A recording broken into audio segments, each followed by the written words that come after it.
Hey guys, let's get more news about Miami Heat, but first, don't forget to subscribe to the channel and leave a like.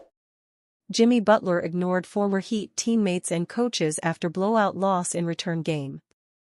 The Golden State Warriors were handed a drubbing by the Miami Heat last night, as the Heat picked up a 112-86 win in Jimmy Butler's first game against the franchise since his February trade. Butler received a tribute video from the franchise he left acrimoniously, but it's clear that gesture didn't change his personal feelings much. After the game was over, Butler dapped up a few courtside fans before walking straight into the locker room as his teammates exchanged pleasantries with the Heat roster. Butler ignored everybody, while the Warriors greeted their former teammate Andrew Wiggins with open arms. There was no reason to celebrate for Butler, whose team lost pretty convincingly. On top of that, Butler put up a paltry 11 points, 5 to 12 FG, and 6 rebounds as he couldn't carry them in Stephen Curry's absence.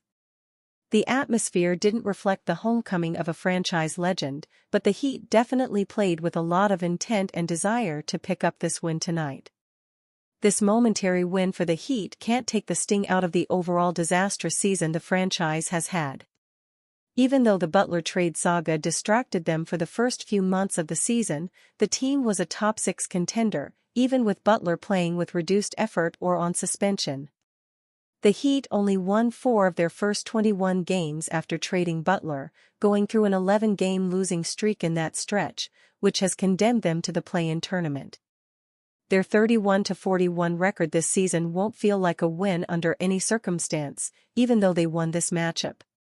Butler's time with the Warriors has been far better, averaging 17.3 points, 6.1 rebounds, and 6.3 assists as the team has gone 15-5 in games he's played. The veteran forward has been the perfect co-star next to Curry but hasn't had much success rising to the occasion as a genuine number 1 right now. It would have been great to see that version of Butler against the Heat, but he was clamped down by the opponents. Butler was considered the face of Heat culture, an NBA staple associated with the Miami Heat and their unique cultural traits, which differ from other squads in the NBA. The main thing has been an intangible sense of grit and toughness the franchise has embodied well, especially over the Butler era.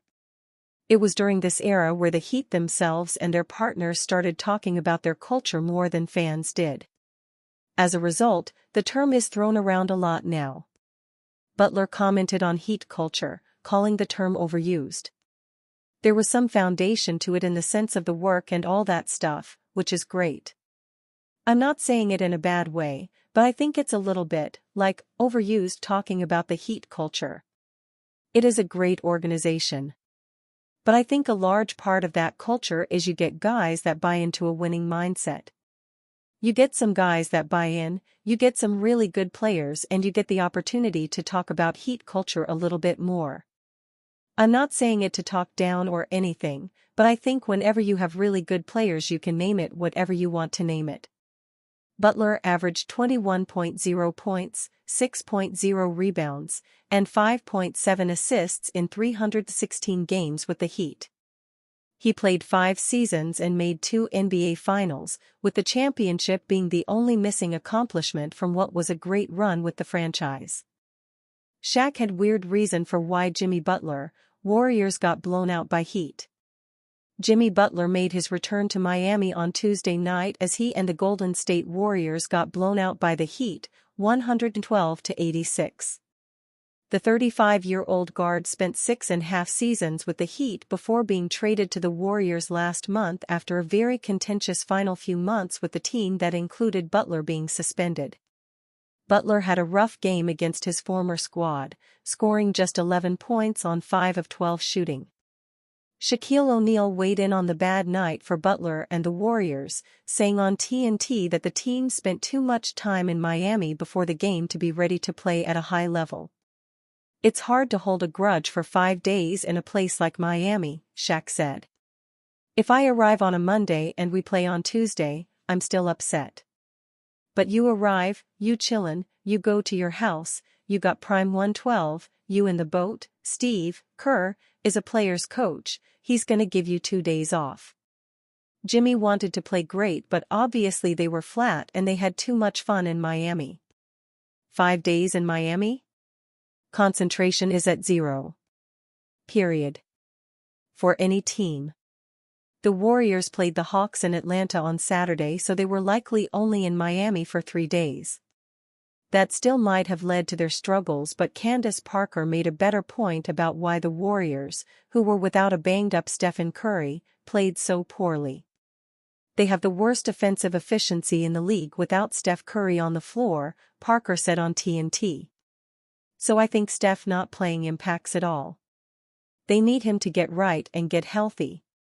The Warriors are now 41-31 and are in the 6th spot in the Western Conference. Jimmy Butler made his first return to Miami on Tuesday night since being traded last month to the Golden State Warriors. The 35-year-old guard spent over 6 seasons with the Heat and led them to 2 NBA Finals, but his departure was an ugly one that saw him get suspended by the team before eventually being sent to the Bay Area. Butler had a rough night in his return, scoring just 11 points in an ugly 112-86 loss.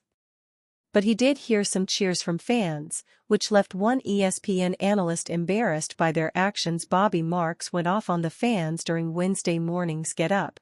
"I was embarrassed watching that and looking at what the Heat fans did," Marks said. "To give a man who quit on you, he quit on them in the middle of the year. He quit on them because he didn't get paid by the Miami Heat. And I know he took you to 2 NBA Finals and everything, he did great for you. But to give that man a standing ovation, even if it was 50% of that, that bothered me dearly." Here are his full comments. Butler's new team is now 41-31 and sits in the 6th spot in the Western Conference. Jimmy Butler has harsh message for Pat Riley. Jimmy Butler has no interest in exchanging pleasantries with Pat Riley. Butler had a bad season with the Miami Heat this year. He demanded a trade after not receiving the contract extension from the team he was seeking during the offseason. Miami initially refused to trade him, which made for an awkward situation. The Heat suspended Butler 3 times before finally agreeing to trade him to the Golden State Warriors prior to the deadline last month.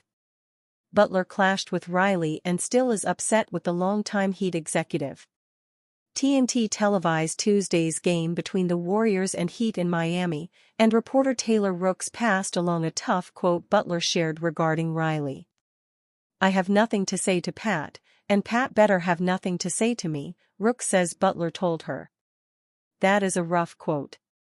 Butler's Warriors and Riley's Heat have gone in different directions since the trade. The Warriors had gone 16-3 in games with Butler prior to Tuesday's contest at Casillas Center. Miami has gone 5-17 since the deal. There was even a strange tipping point in the relationship between Riley and Butler that occurred during a January meeting between them. Riley had acquired Butler in a trade with the Philadelphia 76ers in 2019. They reached the conference finals 3 times with him and ended up in the NBA Finals twice. And you fan? What do you think about Jimmy Butler's situation? Write to us in the comments.